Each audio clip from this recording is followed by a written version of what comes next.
சகோதர சகோதரிகள் யாவரையும் எனருமை ஆண்டவரும் உலக இரட்சகருமாகிய எம்பெருமான் இயேசு கிறிஸ்துவின் ஈடு இணையில்லா நாமத்தினாலே நான் உங்களை வாழ்த்துகிறேன். இந்த நிகழ்விலே அன்பாக அழைக்கிறேன். இன்றைய நாளிலே கர்த்தர் நமக்கு கொடுத்த வேத வசனம் 128ஆம் சங்கீதத்திலே முதல் வசனத்தை நாம் வாசிக்க கேட்போம். கர்த்தருக்கு பயந்து அவர் வழிகளில் நடக்கிறவன் எவனோ அவன் பாக்கியவான் என்று கர்த்தருடைய வேத வசனம் நமக்கு மிக தெளிவாய் குறிப்பிட்டுள்ளது. பிரியமானவர்களே, இதிலே நாம் ஒரு கருத்தை மாத்திரம் நாம் உறுதியாய் பிடித்து கொள்ள வேண்டும்.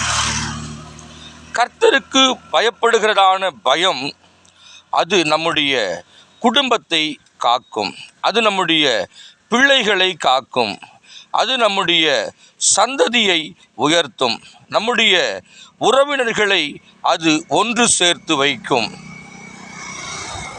இதை கேட்கிற அன்பு உள்ளங்களே, நீங்கள் கர்த்தருக்கு பயப்படுகிறவர்களாய் காணப்பட்டால் நிச்சயமாகவே அதனுடைய கீழ் உள்ள அத்தனை ஆசீர்வாதங்களையும் கர்த்தர் உங்களுக்கு கொடுப்பதில் நிச்சயம். கர்த்தருக்கு பயந்து அவர் வழிகளில் நடக்கிறவன் எவனோ அவன் பாக்கியவான். அவருடைய வழி வித்தியாசமான ஒரு வழி. நானே வழியும் சத்தியமும் ஜீவனுமாயிருக்கிறேன் என்று அவர் நம்மை பார்த்து சொல்லியிருக்கிறார். ஆகையினாலே இதை கேட்கிற அன்பு நெஞ்சங்களே, நீங்கள் கர்த்தருக்கு பயப்படுகிறதான ஒரு பயத்தை வைத்து கொள்ளும்படி உங்களை நான் அன்பாய் பட்சமாய் கேட்டுக்கொள்கிறேன்.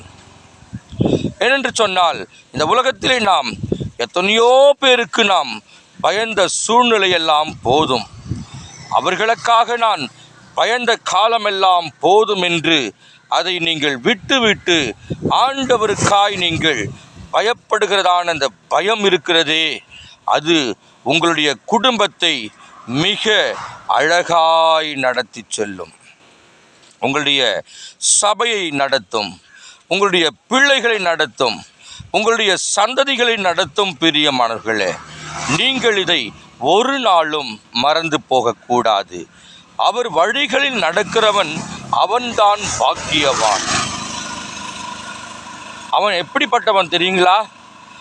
அவன் நீர்க்கால்களின் ஓரமாய் நடப்பட்டு தன் காலத்தில் தன் கனியை தந்து இலை உதிராதிருக்கிற மரத்தை போலிருப்பான் என்று சங்கீதம் 1 அதிகாரத்திலே நமக்கு குறிப்பிட்டுள்ளது. பிரியமானவர்களே, கர்த்தருக்கு பயப்படுகிறவன் நீர்க்கால்களின் ஓரமாய் நடப்பட்டு தன் காலம் வரும் அப்பொழுது கனி கொடுக்கிற ஒரு பிள்ளையாய் அவன் மாறி இருக்கிறான் என்பது வேத வசனம் நமக்கு தெளிவாய் சொல்லி கொடுக்கிறது. ஆகையினாலே நாம் மனிதர்களுக்கு பயந்ததெல்லாம் போதும், இனி மற்றவர்களை குறித்து பயந்ததெல்லாம் போதும், இனி நாம் ஆண்டவருக்கு பயப்படுகிற ஒரு பயத்தை வைத்து கொள்ள வேண்டும் என்பதுதான் என்னுடைய தாழ்மையான கருத்தாய் காணப்படுகிறது.